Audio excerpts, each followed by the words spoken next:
C'est marrant, Ensol. À la base, c'était Ensol, ça veut dire énergie solaire. Mais moi qui viens de Grasse, il y a un petit accent. Ça veut dire aussi ensoleillé. Bonjour, je suis Oumi Ahmed Mikidash et vous écoutez le podcast Your Voice. Ce vendredi 24 mai a eu lieu la clôture de la 15e rencontre citoyenne à Marseille sur les énergies renouvelables. En parallèle, je me suis entretenue ce matin avec Paul de Préville, originaire de Grasse, dans le sud de la France. Il est cofondateur d'Ensol, une start-up spécialisée dans l'énergie solaire pour particuliers en France. Basée à Paris, Ensol déploie ses activités dans le sud de la France, dans la région Provence-Alpes-Côte d'Azur. Ensol envisage de lancer un site où de nombreuses entreprises spécialisées dans le solaire partageront leur expérience. Comparé aux autres pays européens, la France est en retard sur l'utilisation des énergies renouvelables. D'après le ministère de la Transition écologique, la France s'est fixé un objectif de 33% d'énergie produite à partir des sources renouvelables d'ici 2030. Le mix énergétique actuel se compose de 40% de nucléaire, 28% de pétrole, 16% de gaz naturel, 2% de charbon et 14% d'énergie renouvelable. Il existe un paradoxe entre la perception de l'utilisation des énergies renouvelables et son utilisation réelle. Paul de Préville en explique les raisons. Il relève les opportunités du secteur de l'énergie solaire et apporte ses réponses sur la lutte contre les arnaques. Vous écoutez Your Voice. Bonjour et bienvenue sur Radio ERA Environnement. Je suis Oumi Ahmed Mikidash et vous écoutez Your Voice avec Paul de Préville, cofondateur de l'entreprise Ensol, spécialisée dans le conseil, l'accompagnement et l'installation des panneaux solaires pour les particuliers en France. Bonjour Paul de Préville. Bonjour et merci pour cette invitation. Je vous en prie. Votre entreprise est une jeune entreprise créée en 2023. Comment vous est venue l'idée d'avoir une entreprise spécialisée dans le solaire? Avec Martin, mon associé, on voulait bosser dans la transition énergétique, être actif et pas subir ce qui se passait. Nous, on est persuadés et on sait que le solaire, c'est une énergie et une solution qui est formidable pour décarboner l'électricité des Français et aussi permettre de faire des sacrées économies. Mais aujourd'hui, ça a une mauvaise image. C'est le parcours du combattant quand on veut passer au solaire. Il y a beaucoup de problèmes. Et donc, on s'est dit, eh ben, on va réinventer totalement l'expérience pour aider à faire passer la France au solaire et accélérer la transition énergétique. Donc, c'est comme ça qu'on a décidé de lancer Ensol. Et quel est votre parcours? Alors moi, j'ai fait une université d'économie et pendant un peu plus de 10 ans, j'ai bossé dans la tech où j'avais monté une première société qui s'appelle YouFood qui permettait de réserver des établissements pour des groupes, hein, des bars, des restaurants que j'avais revendus à un concurrent. Ensuite, j'ai bossé dans différentes entreprises de technologie et au bout d'un moment, je voulais rebosser, enfin, remonter une société. Et c'est là où j'ai rencontré Martin, qui est ingénieur en énergie, où on a brainstormé sur des idées dans la transition et on est tombé sur le solaire résidentiel. En fait, le résidentiel, c'est un rôle majeur à jouer dans la transition énergétique. C'est un quart de toute l'énergie qui est consommée en France. C'est aussi le principal gisement de production photovoltaïque en France. Donc, il y a beaucoup de choses à faire dans le résidentiel et dans le solaire. Je vois. Mais alors, vous dites que le solaire a mauvaise presse, a une transition difficile. Or, un colloque national sur le photovoltaïque aura lieu à Montpellier, le 30 mai prochain. La filière solaire photovoltaïque s'est fortement développée en France depuis 2009, oui, avec une hausse considérable en 2020, et d'après le ministère de la Transition écologique. Comment vous pouvez expliquer que le solaire a mauvaise presse, mais en même temps, il y a ce boom, et en même temps, il y a cette envie d'en parler? Alors, d'un côté, le solaire, c'est génial et c'est vrai que ça explose, entre guillemets, en France. Ça, c'est lié aux augmentations fortes du prix de l'électricité, notamment depuis la guerre en Ukraine. C'est ça qui va tirer la demande. Par contre, d'un autre côté, on est très en retard sur nos objectifs pour le mix énergétique, notamment pour passer enfin, une partie de l'énergie dans les énergies renouvelables, notamment le solaire. Et aujourd'hui, il y a 40% des Français qui ont peur des arnaques dans le solaire, car ça attire aussi beaucoup de mauvaises personnes. Les gens l'ont jamais fait. Donc, généralement, quand on l'a jamais fait, on ne comprend pas. C'est assez complexe. On entend tout et son contraire.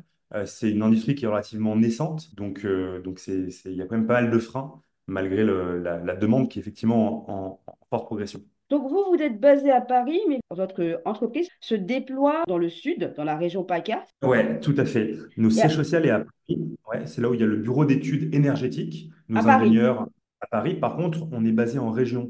Nos entrepôts sont en région. Notre showroom et siège régional est à Aubagne, à côté de Marseille.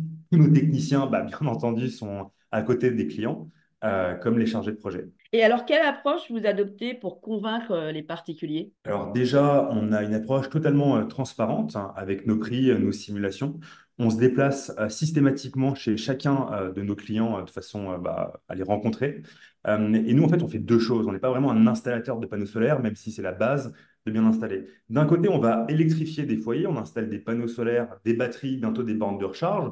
On fait tout de A à Z, du dimensionnement, les aides, l'administratif, la pose. Et de l'autre côté, on aime bien dire que nous, notre chantier, il commence quand le chantier du client est fini.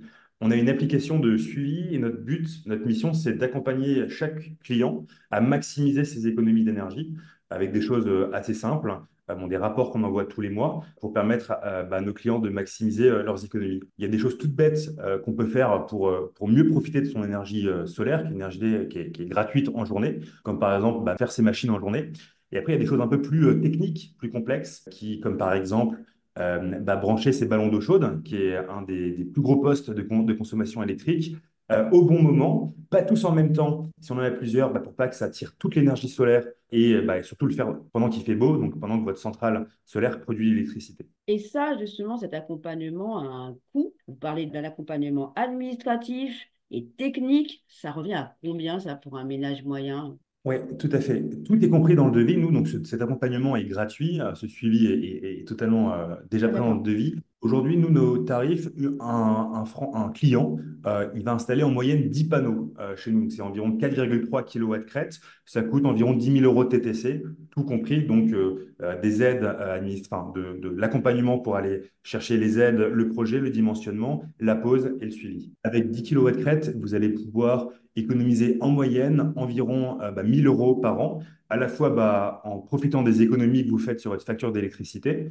et aussi en revendant votre surplus d'électricité à EDF à un prix fixe sur 20 ans. Donc, vous avez souligné la hausse de l'électricité suite à la guerre en Ukraine. Comment aujourd'hui le citoyen lambda doit faire face aux arnaques? Il y a des choses, c'est pas facile, hein, mais il y a des choses évidentes. Il faut demander tout de suite le certificat RGE, l'assurance décennale, Qu'est-ce se que c'est? renseigner. Alors, le certificat RGE, c'est reconnu garant de l'environnement. C'est pour être certain qu'on va pouvoir toucher des aides. Si la société l'a pas, il n'y aura pas d'aide parce que c'est pas certifié par le gouvernement.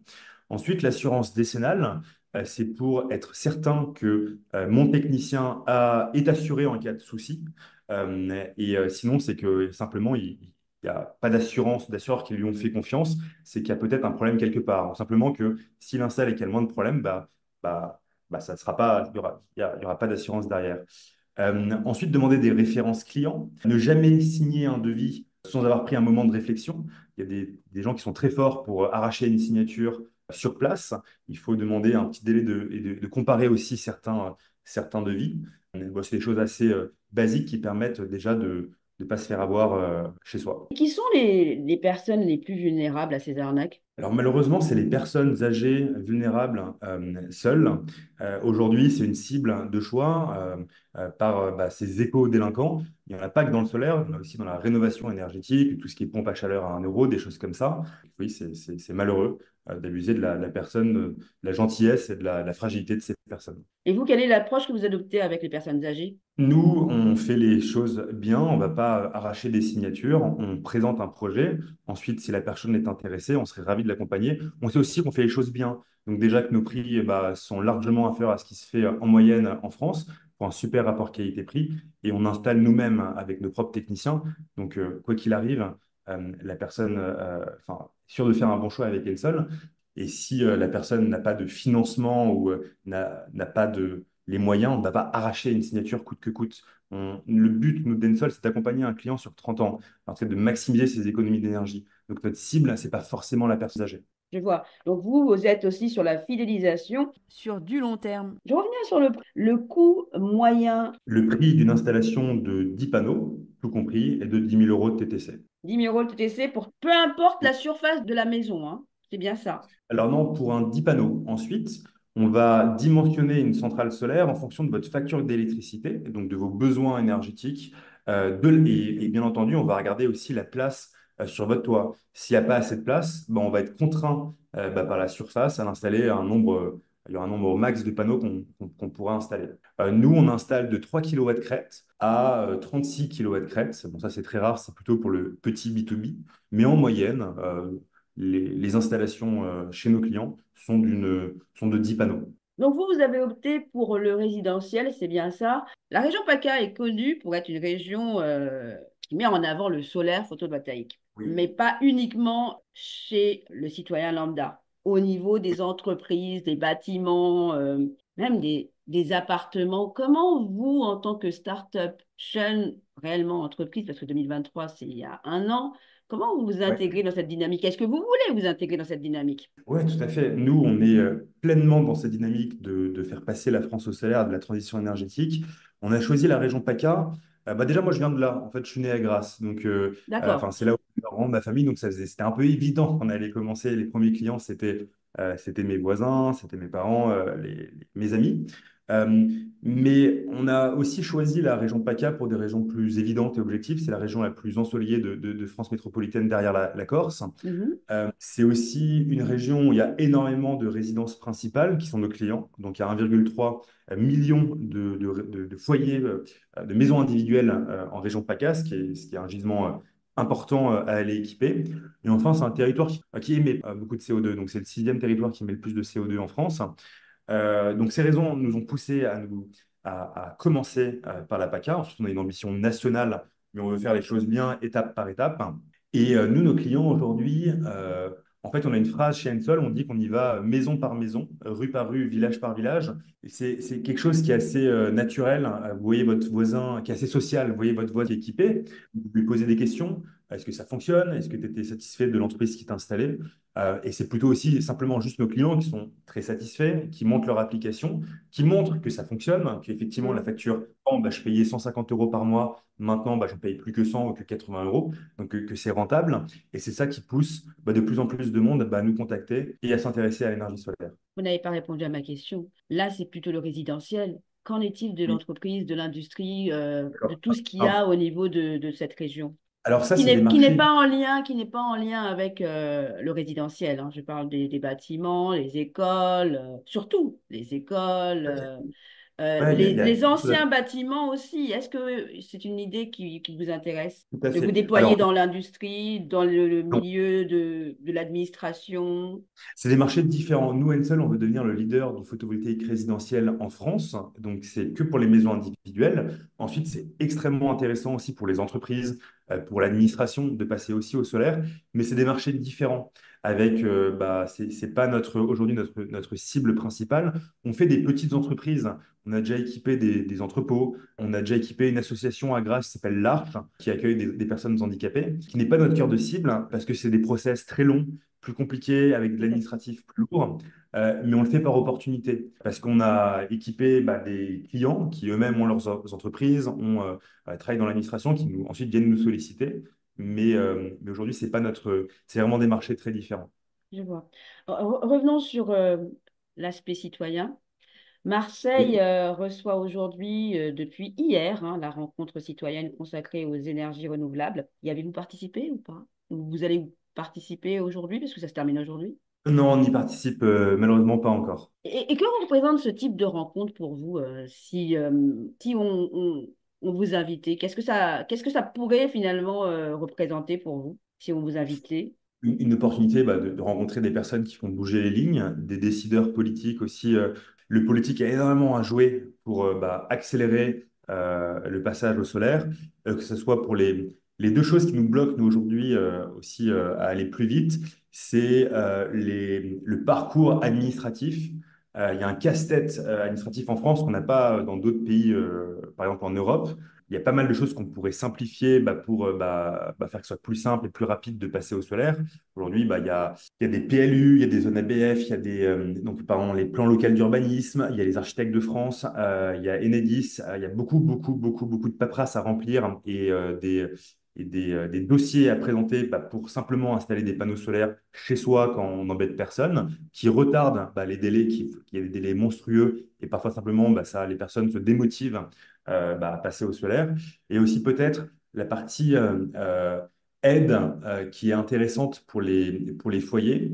Nous, on est pour, chez Ensol, on prône pour la baisse de la TVA pour les énergies renouvelables, comme c'est en Allemagne, comme c'est en Suisse, simplement bah, pour aider bah, en fait, à un coup de pouce financier qui est important et qui permet justement d'accélérer cette décision, car c'est encore des prix quand même relativement élevés. On parle de plusieurs milliers d'euros pour passer au solaire. Aujourd'hui, on n'a pas encore accès, Ensol, à des décideurs politiques, même si on est membre de Enerplan, qui est le syndicat dans le photovoltaïque. C'est des sujets qui défendent. Nous, Ensol, aujourd'hui, on est une jeune société. On se concentre d'abord avec nos clients. Donc, notre mission, c'est de rendre nos clients heureux. Mais bien sûr, c'est quelque chose qui va arriver assez vite. En 2025, le lobbying, on est les fondateurs de la Suntech, qu'on va annoncer prochainement. Euh, et en fait, on héberge donc des startups dans le solaire. On a un site qui va sortir à ce sujet. Et le but, ce sera de communiquer à plusieurs sur les choses qu'il faut faire en France hein, bah, pour accélérer le passage à l'énergie solaire. Pour terminer, Ensol, qu'est-ce que ça veut dire? C'est marrant, Ensol. À la base, c'était Ensol, ça veut dire énergie solaire. Mais moi qui viens de Grasse, il y a un petit accent. Ça veut dire aussi ensoleillé. Voilà, c'est une petite blague. D'accord, je vois. Eh bien, merci Paul de Préville, merci. Merci.